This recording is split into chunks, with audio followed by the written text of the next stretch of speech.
Alors, est-ce que Michel, tu peux nous resituer un petit peu le contexte pour le procès? Oui, aujourd'hui on est à la Cour d'appel d'Aix-en-Provence, car en première instance au tribunal de Grasse, le directeur de la société Galderma, qui était l'entreprise sur laquelle Jérôme intervenait, a été condamné à 4 mois de prison avec sursis et 3 750 € d'amende pour défaut de rambarde de sécurité, qui sont la cause de l'accident mortel dont il a été victime. Mais c'est le directeur de l'agence de Nice de la société TFN, qui était son employeur, qui lui en première instance a été condamné à 4 mois de prison avec sursis et 3 750 € d'amende, qui a décidé de faire appel de cette décision.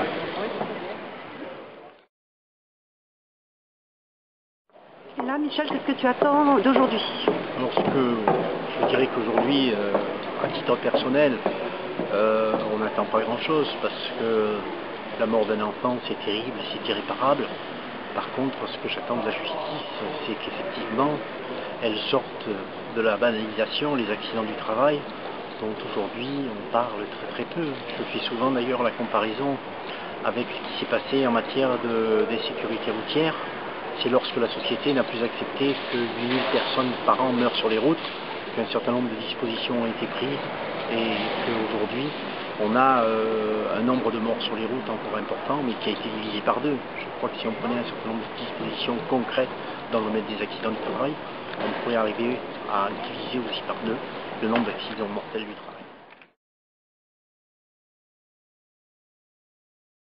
Ça veut dire que je suis pour un renforcement de la loi, et entre autres un renforcement des peines, aujourd'hui que je vais qualifier de légère, puisque lorsqu'on est responsable d'un homicide involontaire dans un accident du travail, c'est 6 mois de prison avec sursis.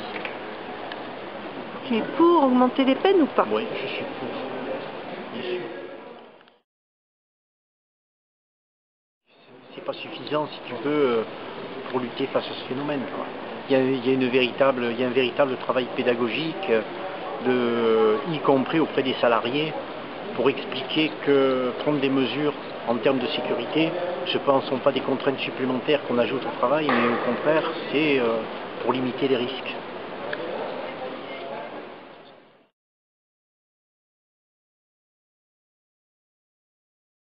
Juste en face de la mairie, il y a un magnifique chantier. On est en train de faire la toiture de ce chantier et vous verriez, il y a 5 mecs qui sont sur ce chantier sans aucune protection, ni collective ni individuelle. Chantier de quoi? Chantier de construction d'un petit immeuble à HLM de 4 étages, juste en face de la mairie. Alors, si vous voulez, je peux même vous montrer, j'ai des photos, si vous voulez les exploiter. Tiens, en parlant de ça. C'est bien d'avoir un Tendu dans le vide, là, hein, le corps à moitié, il a la gamate et avec le truc, et il est en train de faire la rive de la toiture. Tout en haut de l'immeuble. Oui, tu sais, moi j'appelle ça la rive, quoi, hein, le joint qui fait entre les tuiles et le mur, quoi. D'accord. Voilà. Et le gars, il est penché, il est penché à moitié, et comme ça, il n'y a rien. Hein. Il n'est pas attaché. Il n'y a aucune attache, rien du tout, quoi. Alors que là, il devrait être sur une passerelle. Ah ben là, minimum, c'est... Un échafaudage. Minimum, ça veut donc dire au moins harnais. Au minimum, au moins harnais. Je veux dire, c'est le minimum du minimum. Et ils sont 5 sur le toit. T'as un filet qui a été posé de manière très approximative, quoi, et qui bien entendu les gêne en ce moment et a même été retiré, quoi, tu vois. D'accord. Comment tu l'as découvert ce chantier? Ah bah parce que j'y passe tous les jours devant, et je dirais l'œil aguerri aujourd'hui, tu sais, malheureusement, tu es tellement sensible à ce genre de choses que j'ai toujours, dès que je vois un chantier, moi, face, quoi, tu vois. Ouais, et c'est vrai que c'est tous les jours, quoi, tu vois, tous les jours. Ah ouais. Voilà. Tu vas commencer par quoi, Michel? Si le président me laisse prendre la parole, je commencerai par commémorer la mémoire des 2 salariés morts au stade Vélodrome après l'écroulement de la Seine, prévu pour le concert de Madonna.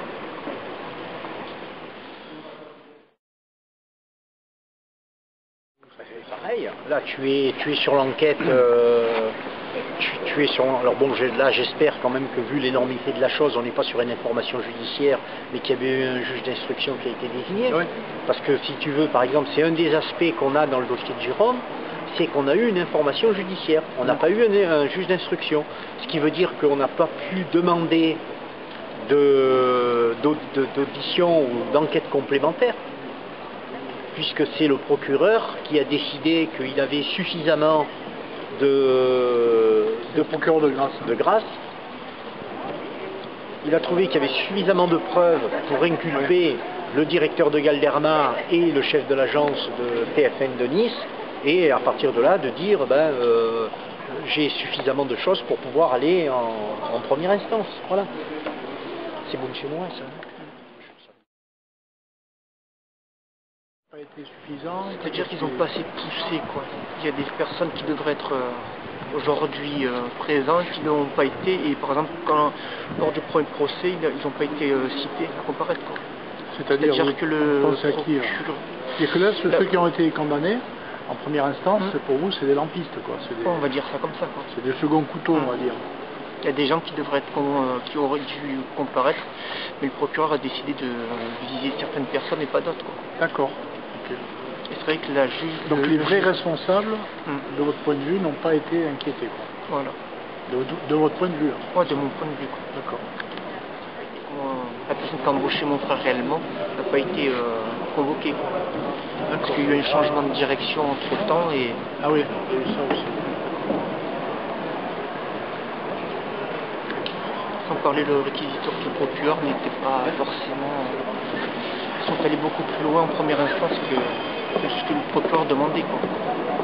Et le tribunal a donné des peines plus lourdes. Oui. Ce qu'il demandait le que ce que procureur. demandait le proc. C'est-à-dire que par exemple la société Galderma n'était pas citée, quoi. D'accord. Comme Responsable. Comme responsable. Comme personne morale responsable.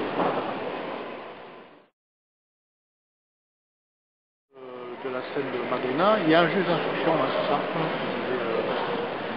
Donc, quand il y a un juge d'instruction, il y a la police fait une enquête. Ça va beaucoup plus intervenir loin, beaucoup plus. Ça va beaucoup plus loin, quoi. C'est ça, hein. D'accord.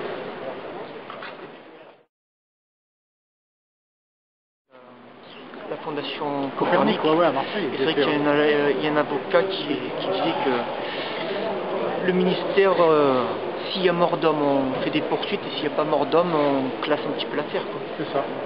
Et là, il y avait mort d'homme, là. Là, il y avait mort d'homme. Et alors, c'est pas suffisant non plus. C'est un anonyme, entre guillemets.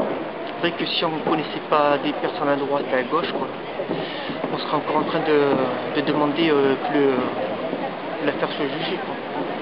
D'accord. Ah, c'est le soutien autour de l'affaire qui a fait avancer les choses. Je pense que c'est le soutien, en même temps les connaissances que l'on perdra avec, aussi bien avec le parti que les connaissances dans la presse et tout, quoi. Ouais. C'est vrai que quand il a écrit, par exemple, à Nicolas Sarkozy, il n'y a pas eu de réponse. Quand il a écrit à Xavier Bertrand, qui était à l'époque ministre du Travail, il y a eu une réponse.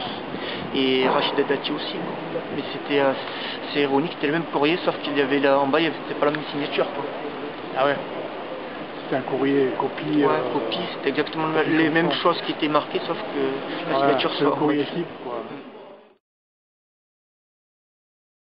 Charles, pourquoi es-tu là Non, franchement, lors du procès en appel? Oh, mais il y a 3 raisons. Je ne sais pas lesquelles passent avant l'autre. Je sais pas, il y a par amitié pour Michel et par soutien de sa famille que je connais. Et je trouve qu'ils sont menés là-dessus. À partir de l'histoire personnelle, ils en ont fait un combat collectif sur la question de la santé, de la précarité au travail, des accidents, etc. Donc je trouve que c'est, en tant qu'être humain, en tant que camarade de lutte, en tant qu'ami, quoi, on doit être là. La deuxième raison, c'est que je suis responsable du syndicat du nettoyage et que je pense que nous sommes parmi les professions, comme tous la sous-traitance ou les salariés sont les plus exposés et qu'il faut absolument que les donneurs d'ordre soient condamnés à la hauteur des crimes qui sont commis. Et la troisième raison, c'est pour le monde du travail en général, je trouve que c'est normal que qu'on puisse dire ça suffit. Après tout, le risque zéro pourrait exister, notamment quand on voit l'accident de Jérôme, il est évident qu'il y a une négligence, quoi, mais ça se produit ailleurs. Quand on pense que la Tour Eiffel s'est construite sans qu'il y ait un seul accident du travail, et c'était il y a plus de 100 ans, donc aujourd'hui on aurait les moyens de faire du travail sans risque, quoi. Donc c'est pour faire avancer la cause de la sécurité au travail de façon générale. Voilà.